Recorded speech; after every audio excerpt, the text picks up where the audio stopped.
Palakpakan nga po natin si Lord ng malakas na palakpak. Sige po, makakaupo tayong lahat. Alam nyo, hindi ko alam kung paano sisimulan na i-share sa inyo yung mga good things happening in our church, especially sa mga nanonood. Kahapon po, we bless 1,000 children. Ng mga bata, ng grocery, ng kung ano-anong mga kasiyahan po sa lugar na ito. Yung mga nanay nag-iintay dyan sa labas, 500 nanay po yun nandyan na nakapakinig din ng gospel. Sobrang blessing. Alam niyo naman, pag December, talagang ito yung puso natin. Really to find way how we can bless more people. Lahat ng generation, bata, matanda, mag-asawa, single, different parties po ang nangyayari. Pagdating ng December. At yung mga bata, kitang-kita naman talaga namin kung paano yung saya, yung ngiti ng mga bata. Kung pwede lang pong mabila ng bawat bata ng pamasko, ginawa na natin. And I think that will also happen. Nung gabi naman, yung mga young people naman, 500 kabataan po ang nandito sa lugar na ito. Para ho talaga mag-enjoy. Tinuturuan natin sila how to make business, how to have their... Binigyan namin sila ng mga play money, tapos po, binibili nila yung mga bagay na gusto nila. Just to let them know how much this church, how much Jesus loves all these young people. Sobra, namimili sila. At yung mabibili po nila, the play money binigay, kanila na mapupunta yon. Yung mga parts na yon. So we are just teaching our people, at their young age, na posible po. Kasi alam nyo yung mga young people na yan, karamihan dyan, hindi nabigyan ng pagkakataon makapag-shopping. Kung may pera man, laging pangkain. Kung may pera man, palagi pong pangtustos ng pangangailangan. Kaya yung bigyan sila ng pagkakataon na makapamili, makapag-shopping, just to boost up the dignity na meron ng mga batang ito. Para ipadama sa kanila na you can do everything in Christ. Sa tulong ng Panginoon, sa mga taong nagmamahalan sa isa't isa, they can do whatever God wants them to do in this life. At alam po natin, simula pa lang yan. Amen? Hindi lang yan. Siyempre, meron tayong 200 mahigit po ng mga volunteers meron ng church. Bagamat hindi lahat nakapunta dahil gawa ng trabaho, gawa po ng mga ibang priority, but the most important thing, our church always nagdi-decide po tayo na talagang i-bless yung ating pong mga volunteers. And true enough, lahat po ng generation, nagpunta nung Friday sa Manila Grand Opera Hotel. Nakadamit, nakapangdibu, nakagown yung mga tao, nakasuit, naka-Amerikana. Hindi nyo po ma-identify na yung iba dyan nakatira sa sementeryo, nakatira sa Hapilan, nakatira sa ilalim ng tulay. But on that day, nakita po natin paano natin pinahalagahan yung bawat worker, iba-ibang generation, all together, marami. Ang next na pinapaniwalaan natin, siguro mga 300 to 400 na po tayo next year. At baka, let's speak what we believe and believe what I'm going to say. Na ang next natin, baka hindi na sa Manila Grand, sa Manila Hotel na tayo, or sa Sofitel. Gawin. Yung bagay na so that we can bless more people and we can honor them. Kasi itong mga taong ito, deserving naman talaga na mai-honor natin sila. In a simple way, sa maliit na paraan. At ang dami pa na pwedeng sabihin. Sunod-sunod pa po itong mga parting ito na dadating na i-reach out natin yung mga tao po ng church. Yung mga tao na talagang deserves para po ma-celebrate ang Christmas. Amen? Ngayong umagang ito, ituturo ko isang klase ng attitude. I think one of the most greatest attitude, kaya pinag-isa na lang yan, yung great attitude, pinagsama ginawang gratitude. Ibig sabihin ng isang ugaling maganda, alam nyo kung ano? Instead na mag-sorry ka, ito yung mas magandang unang lumabas sa bibig mo. Di ba, minsan nalalate tayo sa trabaho, sa meeting, ano sinasabi natin? Sorry, I'm late. Alam nyo kung ano mas magandang sabihin? Thank you for waiting.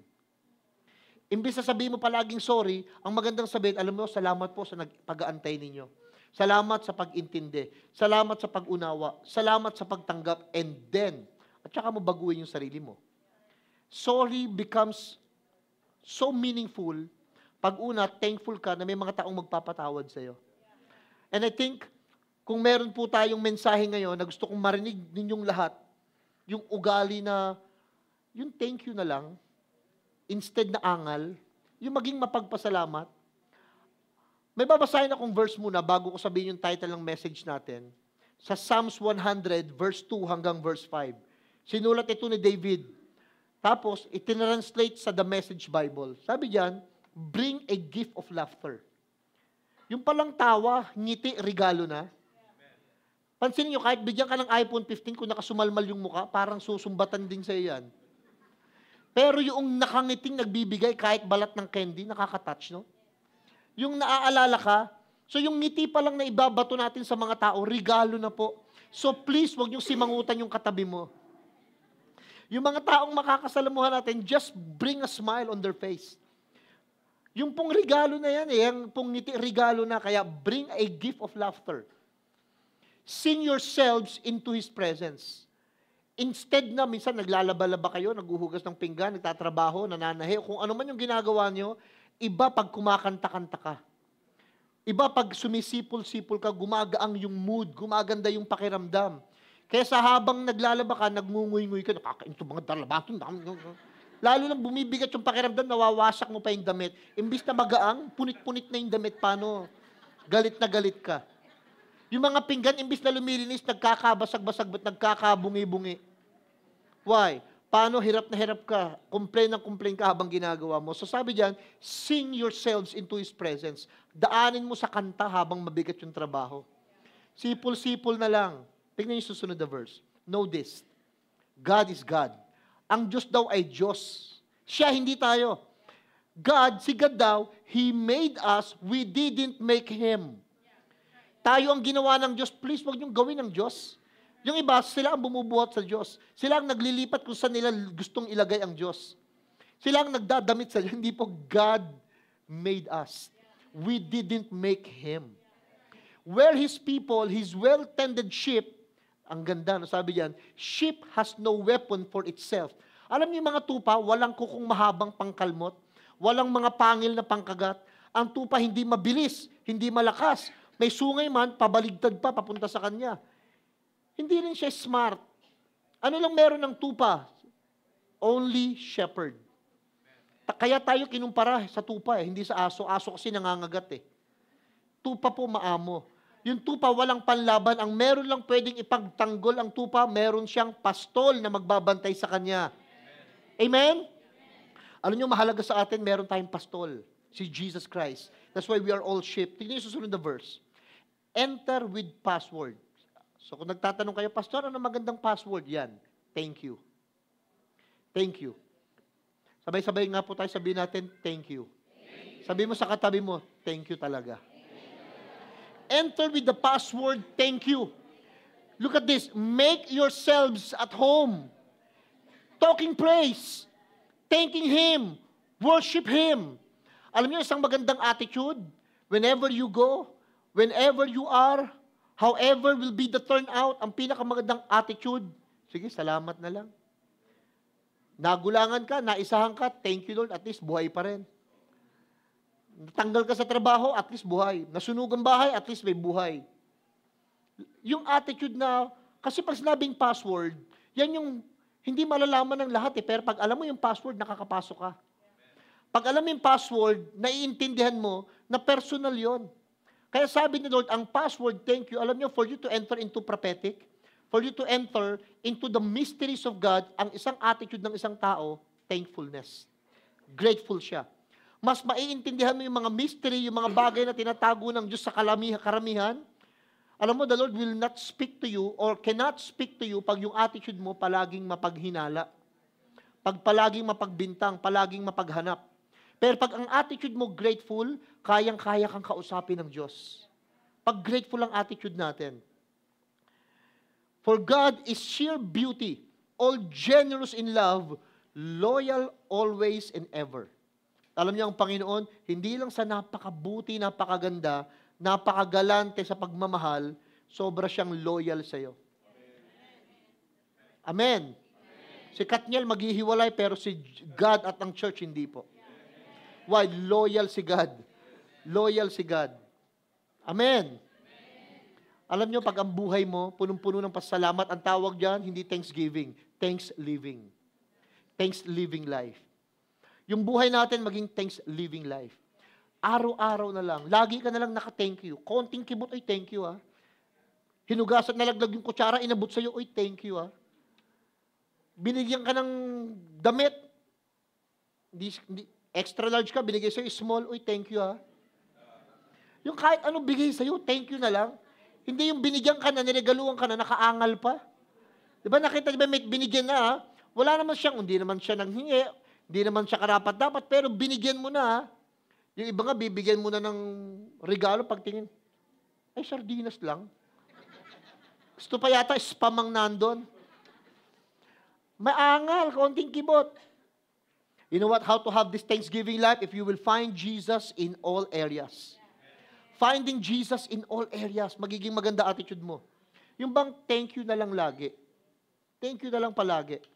Nalala ko isang aso, ang talino talaga. May ganitong aso, nakakita na ba kayo asong namamalengke, may basket sa bibig?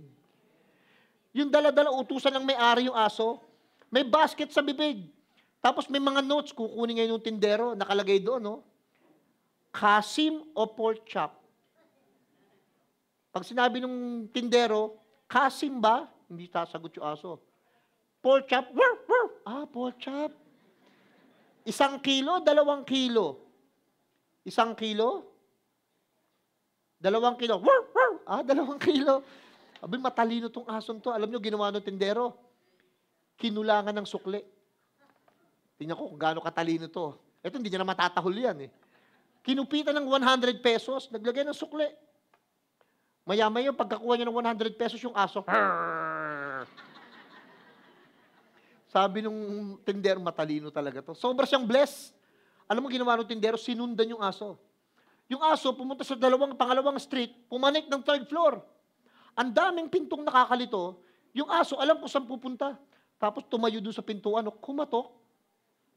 Ang tagal pagbuksan, maya-maya, nung bumukas yung pinto, yung may-ari ng aso nandun. Alam mo ginagawa? Pinapagalitan yung aso. Sabi, hindi na nakatis yung tindero, nilapitan yung may-ari. Kuya, huwag mong pagalitan yung aso mo, ang tali-talino niyan. Alam mo, sabi ng may-ari, ano ang tali-talino?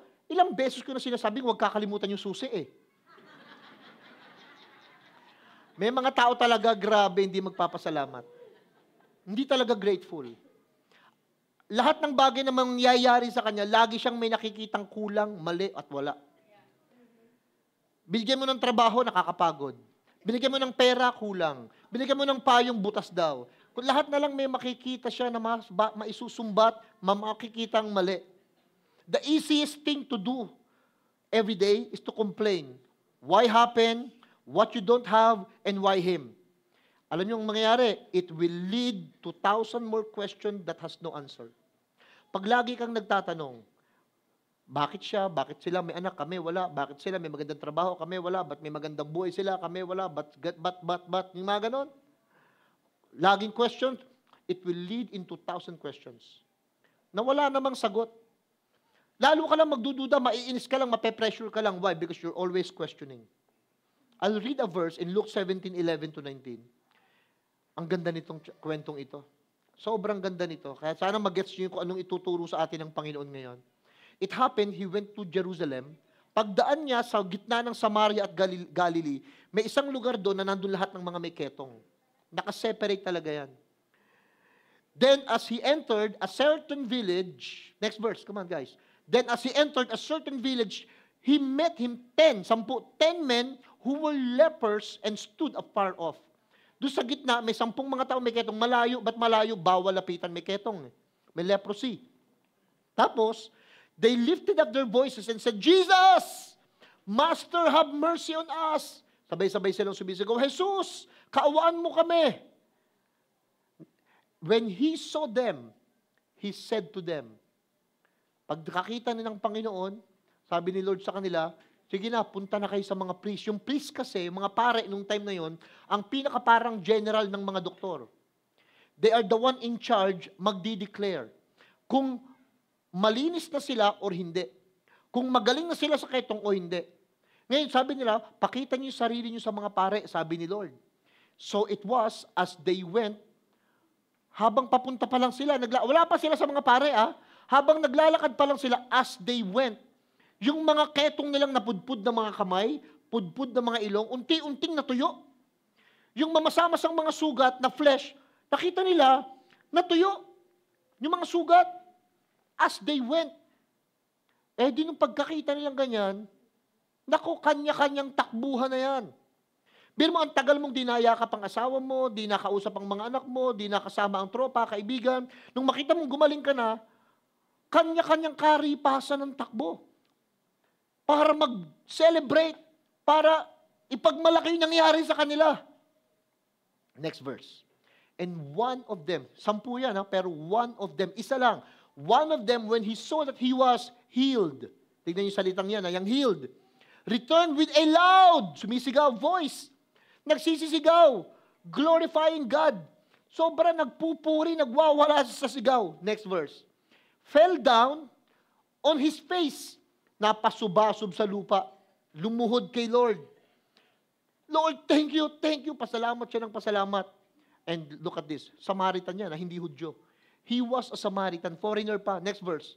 So Jesus answered, were there not 10? Di ba 10 yung nilinis ko? Nasaan yung siyam? Next. Where there are not any found who return to give glory to God except this foreigner? Kung sino pa yung foreigner, yung pa yung nagpasalamat at bumalik, alam sabi ni Lord sa kanya sa verse 19, and he said to him, tayo ka na anak, arise. Go your way, your faith has made you well. Hindi ko na babasahin ng buo. Yung siyam, papunta pa lang sila, gumaling na. Siya na bumalik sa Panginoon, bukod sa gumaling yung mga sugat, nakita niya, sabi niya, your faith has made you well. Alam niyo yung mga daliring napudpod, nabuo. Yung mga ilong na napudpod, tumangos ulit. Yung balat niya, sabi ng mga scholar ng Bible, sa mga translation sa Greek, it turns out to be a skin baby. Gumanda daw yung balat na parang naging bata palalo. Ano yung key? Ano yung susi? Dun sa isa, kumpara dun sa siyam. Maraming way ang thank you, pero explain ko lang, yung iba-ibang klase ng pagpapasalamat, a kind of thanksgiving. Number 1, na thanksgiving, yung bang, yung you are thankful even if you are in a difficult circumstances. Grabe yung circumstances, sobrang hirap, mamatay-matay ka, nagkakanda sakit-sakit, nagkakanda hirap-hirap ang buhay, halos iwan ka, halos talikuran ka ng marami, tapos thankful ka, nagpapasalamat ka pa rin, nasunugan na nga, naloko na nga, na-scam na nga, nasaktan na nga, thankful ka pa din, ibig sabihin, nagsisimba pa din, maganda pa din ang ugali, hindi nananakit, hindi nagwawala, ang tawag dyan, thankfulness in faith. That kind of thankfulness is in faith. Ginagawa mo na, yung thankfulness mo by faith. You know what that means? You cannot wait until the problems are over to start walking with faith or in faith. Hindi mo iintayin na matapos muna yung problema bago mo sasabihin, magpapasalamat na ako sa Panginoon. Ito yung mga taong kahit may problema, sasabihin ng sarili na, Lord, thank you po. Kakayanin ang lahat ng problemang ito. You cannot put a condition on Holy God. Yung iba nagbibigay ng condition sa Diyos. Sige Lord, magpapasalamat ako kung maa-approve tong visa ko. Magpapasalamat ako kung mapapasa ko yung exam. Magpapasalamat ako kung laging may condition ba. Laging may gawin mo muna to Lord at saka ako magpapasalamat. Pag nakita ko na, nahawakan ko na, then I'll thank you. Kaya ang nangyayari, yung mga tao, hanggat walang dumadating, hindi maganda yung ugali. Hanggat walang dumadating, hindi sumasaya. Because they put condition on God. Alam nyo ba na you cannot say, Lord, as soon as there is, di pa sabihin, Lord, pag may pera na, as soon as there's enough money, then I follow your instructions. Maraming ganyan. Alam nyo ba't di nagpapasalamat sa church? Hindi nagsisimba pag Sunday para magpasalamat, magpuri? Ang sinasabi madalas, ang karamihan ganito. Kasi wala pang blessing na dumadating. Kaya hindi pa ako makapagsimba. Nakatutok muna ako sa trabaho. Kailangan ko munang kumita ng pera. No wonder, pag kumita na ng pera, lalong mas easy na makalimutan ng Diyos.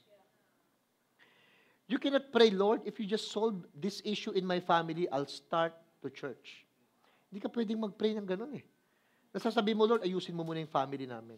Pag okay na kami, then mag-church. Pag okay na kayo, masisira na naman kayo. Kasi you never put Jesus in the center of your problem of your family. Madalas ang mangyayari, bago tayo magpasalamat, hinihintay muna nating mag-ayos. Alam niyo ang ine-expect palagi ng Panginoon sa atin? hindi condition. Ang dinidemand niya sa atin, faith. You cannot put conditions on God. Instead, eto na-realize ko, God placed a demand of faith in us before anything at all has changed. Ang ginagawa ni Lord sa atin, sige nga nak, let me see.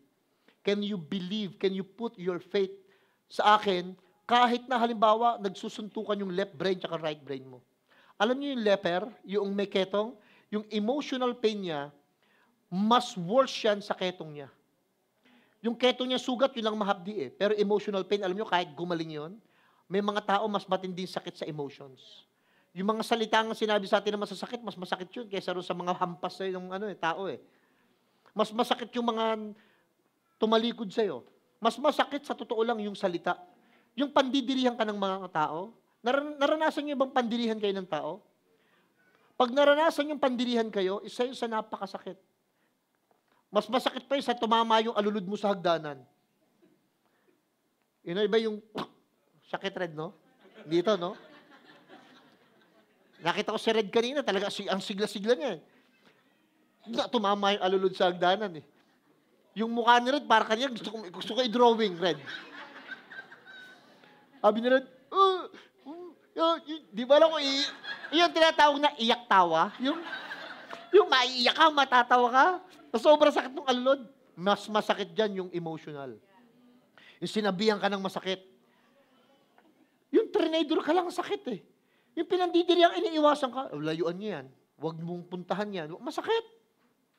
Masakit. Tapos ang masaklap pa, ito yung mga taong gagawin mo ng mabuti ang iiwas sa'yo.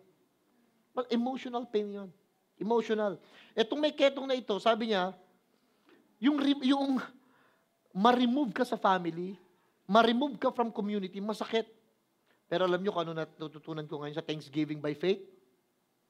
God might say, can you love me despite the disease? Kaya niyo hubang mahalin ng Diyos kahit may sakit ka? Kaya niyo hubang mahalin ang kapwa kahit winawalang iya ka? Kaya niyo hubang magpuri pa rin sa Panginoon in faith at magpasalamat? Can you obey me, parang sinasabi ni Lord, despite of the lack of talent or the lack of resources? Can you obey? Can you obey me kahit na halimbawa palagay mo, di mo naman kaya yan eh. Di ka naman capable or may ability na gawin eh. Pero susunod ka pa rin. Parang sinasabi ni Lord, can you follow me despite the depressions? Can you say no to temptation while it still is difficult? Kaya mo bang sabihin, Lord, titiisin ko tong tukso na to, tong temptations na ito.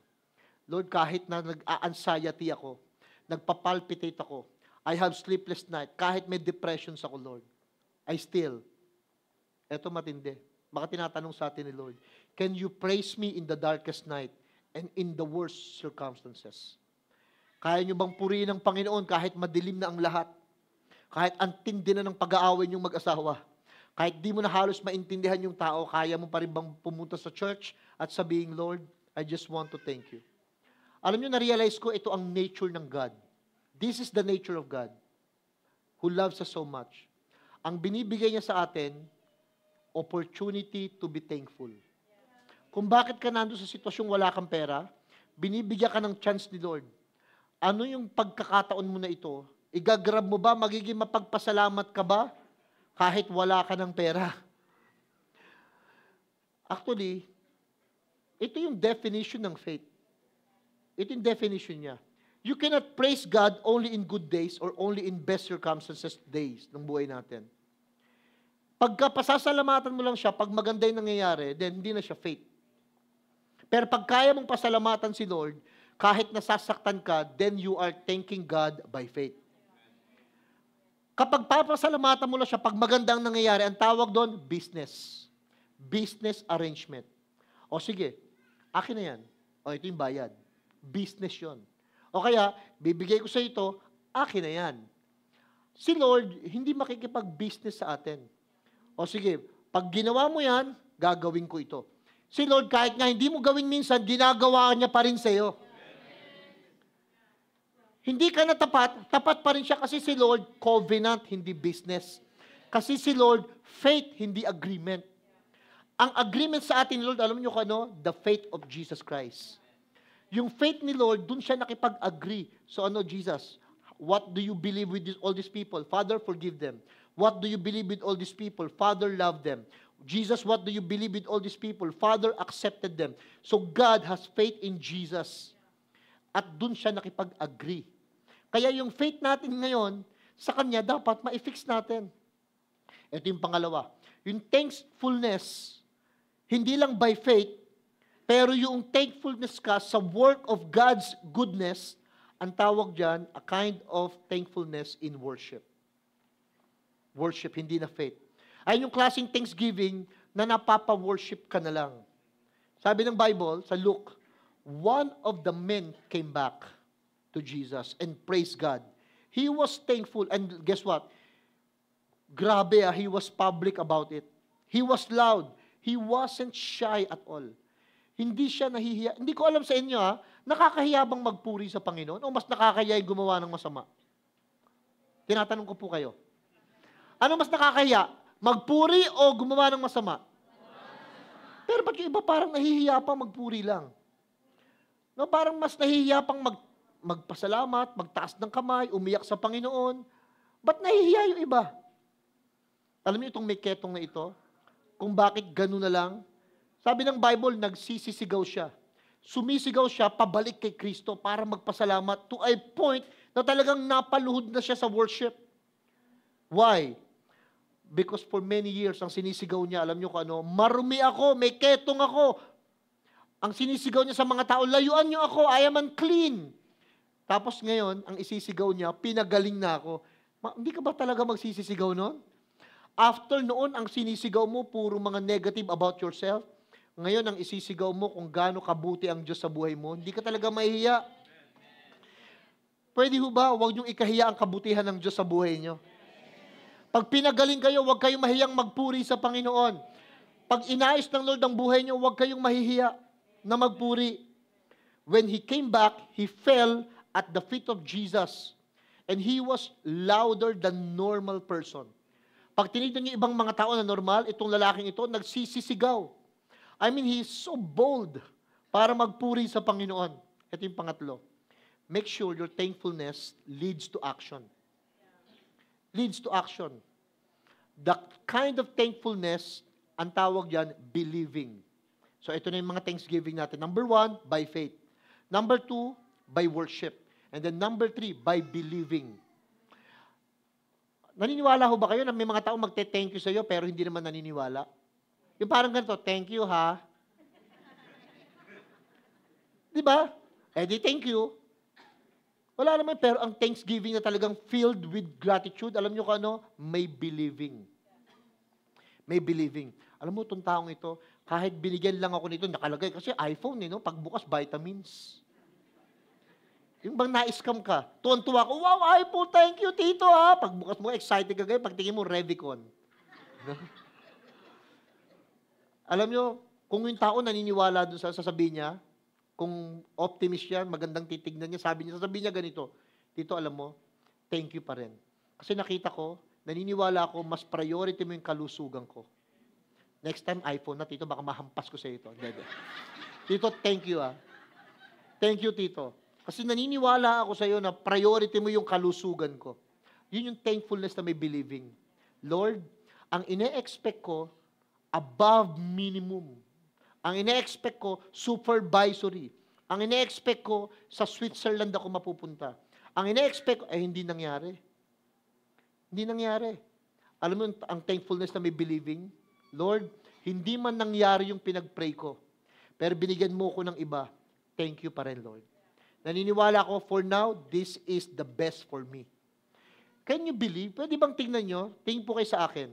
Pwede ho ba? Pag may bagay kayong dinasal sa Diyos at hindi nangyari, pwede bang ang isipin nyo ganito? Lord, thank you. This is for now what is best for me. Naniniwala nga tayong mothers knows best eh. But di natin paniwalaan, God knows the better. God knows best. Mas lalong alam ng Diyos. So whatever you're desiring and planning na hindi nangyari, maging thankful na lang. Why? Because that's believing. Alam niyo, ang response niya sa life situations, very unique. Pero in a simple sense, na-realize nitong lalaking may ketong na ito, gagawin niya kung ano yung mas importante. Eto na, yung 10, nung gumaling, karipasan ng takbo yung 9. Puntahan sa asawa, sa anak, nag-celebrate, magaling na ako, ganito kaya. Isa, pabalik na, bumalikwas. Ang ginawa nitong isa, bumalik sa Panginoon. Ang challenge sa marami ito, pagdating ng promotion, pagdating ng mabuting bagay, nakalimutang magsimba. Pagdating ng may pera na, pagdating ng dyan, nakalimutan yung portion ni Lord. Pagdating, ang daming nakakalimutan. Kaya ang nangyayari, yung blessing, blessing lang ngayon. Hindi nasusundan yung blessing.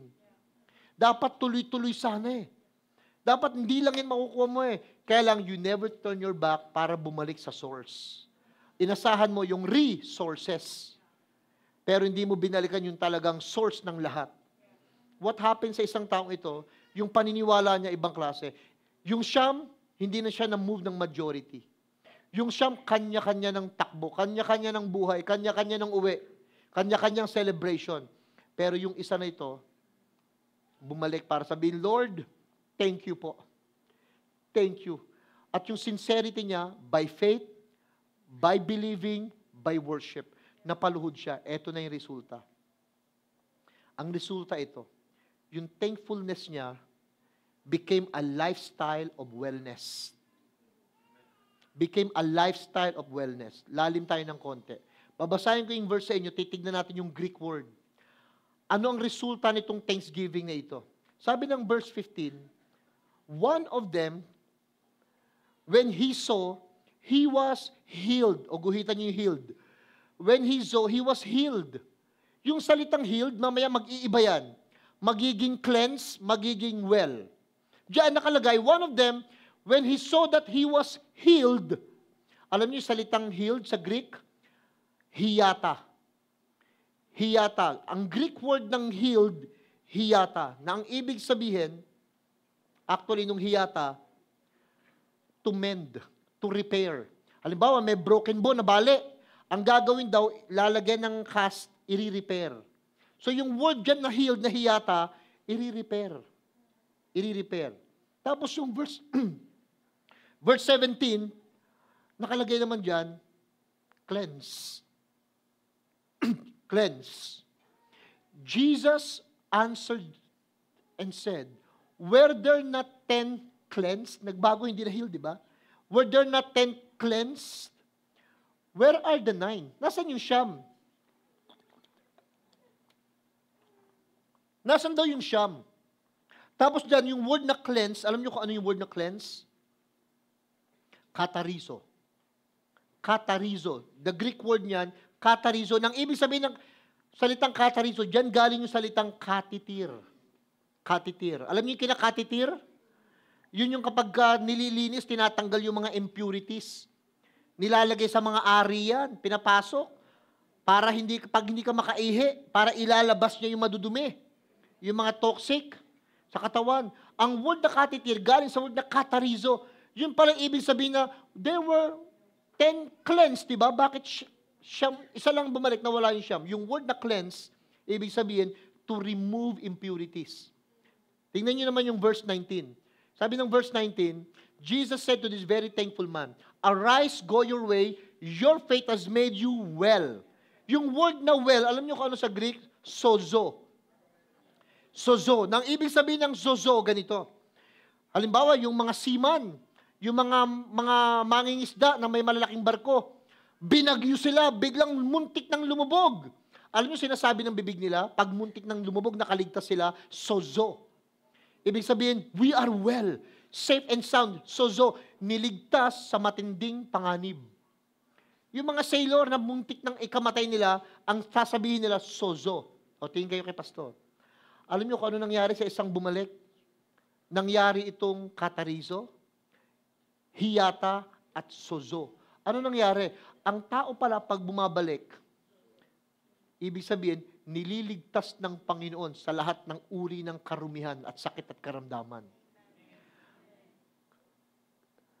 Katarizo. Ang taong bumabalik para magpasalamat, nililigtas ng Panginoon sa anumang mga brokenness, hiyata, minimend niya anumang brokenness. Ang taong bumabalik para magpasalamat, inililigtas ng Panginoon sa tiyak na kapahamakan at panganib, sozo. Kaya ganun na lang yung puso ko ngayon. Ini-encourage ko kayo sa linggo, sa December 17, come back. 4 p.m. Imagine, dati magsasama-sama ang tao para may hingin sa Diyos. Tayo, magsasama-sama tayo diyan sa linggo ng alas 4 ng hapon para may ibigay sa Diyos. Ng pasasalamat. Dala-dala yung mga inipon natin, pinaghirapan natin, pera natin, kasama yung puso natin, thanksgiving. Alam nyo, yung siyam na hindi bumalik, sayang, no? Pero yung isa na bumalik, ang nangyari, hiyata, sozo, katarizo. Ang nangyari dun sa isa, hinil, spirit, soul, and body. Kaya po sa linggo na magpapasalamat natin, I do believe may miracle na gagawin si Lord. May pagagalingin siyang may mga sakit, may aayusin siyang mga relasyon, may mga bibigyan ng trabaho, may mga bibigyan ng pagkakataon, may makakaupa ng bahay, may mapupromote, may makakapag-abroad, may magbubuntis. Lahat ng miracle. Ba't natawa kayo na may magbubuntis? Tapos karamihan tumawa, mga senior pa. Mukhang gustong mabuntis na mga senior. Pwede po yan. You know, basta you come with thanksgiving. Pumunta tayo ng punong-puno ang pasalamat ng puso. Alam nyo, you will see. Let me tell you straight. No abuse has scarred you so badly that Jesus won't touch you. Walang pinakasugat na meron tayo na hindi kayang lapitan ng Panginoon. Alam niyo ang gustong-gusto ko kay Lord? Maraming beses na nagpagaling siya, hindi lang isang beses ng may ketong. Pero sa tuwing nagpapagaling siya ng taong may ketong, hindi lang basta magaling ka na. Ang ginagawa ni Lord, alam niyo kung ano? Nagkakaroon siya ng intimate personal relationship sa taong pinandirihan, sa taong iniwasan, bukod sa kinakausap niyang personal conversation, hinahawakan at niyayakap niya. Kasi naniniwala ako, mas nakakahawa si Jesus Christ yung pag-ibig niya kaysa anumang sakit at karamdaman. Maraming tao natatakot sa sakit at karamdaman rather than sa kapangyarihan ng Diyos. Mas nakakahawa ang pag-ibig ng Panginoon. Amen? I pray for everybody today. Yung puso po ninyo, punuin nyo na lang ng pasasalamat ngayon. Punuin nyo inyong mga puso ng gratitude. Kakantahin natin itong kantang ito, but while we sing this song, huwag yung kantahin na parang video okay. Kantahin nyo siya na punong-puno. Ang title ng song, actually, Gratitude. Ibig sabihin, minsan alam ko, wala na kayong mai offer sa Diyos. Wala kayong kayamanang malaki, pera, o buhay na magandang perpekto.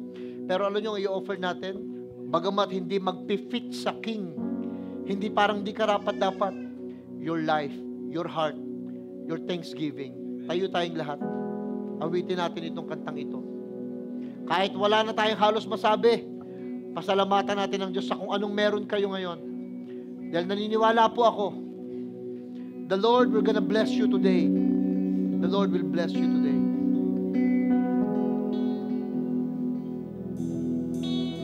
All my words for sure, I got nothing new. How could I express? How could I express? Yes, Lord. All my gratitude. I could sing these songs as I often do. But every song must end. Every song must end. Pero hindi ikaw, Lord. Not you. And you never do. So I throw up my hands and praise you again and again. 'Cause all that I have is a hallelujah, hallelujah. And I know it's not much, but I'm nothing else before a king. He said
Di po namin alam paano iisa-isahin lahat ng pwede namin ipagpasalamat sa iyo, Ama. Di namin alam paano ilalagay sa bawat salita, Lord, yung pusong nag-uumapaw, kaloobang gumagaang habang nagpapasalamat. We cannot put that into words, Lord. But today, ang isang pwedeng gawin po namin, laman ng aming puso, ibuhos sa iyo ang lahat ng pasasalamat. Salamat sa pagliligtas, salamat sa pagpapagaling, salamat sa pag-aayos ng buhay, salamat sa pagpupuno ng pangailangan, salamat sa lahat-lahat, Panginoon, ng bagay na ginawa mong mabuti sa amin, mga bagay na ginawa mo, ginagawa at patuloy pong gagawin, Lord, araw-araw sa aming pamilya, sa aming asawa, sa aming anak, sa aming kapatid, sa aming negosyo, sa aming kalusugan, sa aming mga pangarap, Lord. Ngayon pa lang pinapasalamatan ka na namin, Ama. Taos puso, Lord. Hindi na kami aangal, magkukomplain o magtatanong pa. Magpapasalamat na lang kung anong meron kami ngayon, Lord. At wala kaming ibang pwedeng gawin. Katulad ng pinagaling mong may ketong, Lord, tumakbo, bumalik, nagpuri sa iyo. At mula doon, Ama, lalo mong inayos ang kanyang spiritual na buhay, ang kanyang kaisipan, at ang kanyang physical, spirit, soul, and body. Today, Lord, today, papasalamat po kami. And we expect, Father God, healing in our spirit, soul, and body. Taas natin yung kamay natin.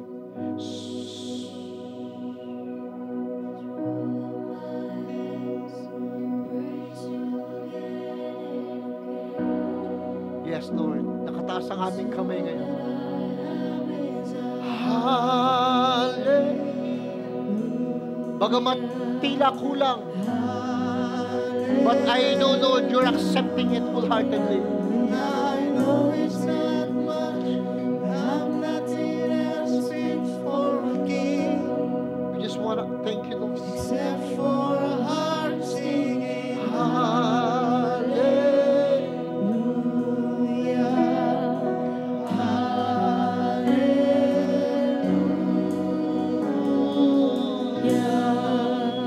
Salamat sa pagliligtas, sa pagtanggap, sa pag-unawa, sa pag-ayos ng pamilya, sa pag-ayos ng buhay, sa pagpapagaling sa karamdaman, sa maraming best na pagliligtas, sa lahat ng pag-unawa sa amin, Lord. Maraming salamat. Pinupuri ka namin. Pinapasalamatan ka namin. This we pray in Jesus' name. Thank you, Pastor. Alright, para po sa lahat ng mga first-timer natin today, kung unang beses nyo pong umaten, palakpakan naman po natin ating mga first-timer. We want you to know na welcome po kayo sa New Life Tondo. At hindi po aksidente na kayo ay nandito, but God orchestrated this time kung bakit po kayo nandito at marinig nyo yung dapat nyong marinig. Yes, and wag po kayong mahiyang bumalik-balik because the church is always open for you. Yes. At And- dahil po, December ngayon, December. hindi pa naman siya last week ng December, pero gagawin na po natin ngayon kasi nga next week will be our Thanksgiving celebration. And yung last Sunday is yung Christmas service natin. Magsaglit lang tayo. Kaya ngayon po, iniibitahan namin lahat po na nag-celebrate ng kanilang birthday na December 1 to 10 at magse-celebrate bukas 11 to 31. Iniibitahan po namin kayo na lumapit dito para naman mabati namin kayo ng Happy birthday to you. Happy birthday to you. Happy birthday, happy birthday, happy birthday to you. Happy birthday to you. Happy birthday to you. Happy birthday, happy birthday, happy birthday to you. Ayan, napakarami pong magbe-birthday ngayong December. Okay?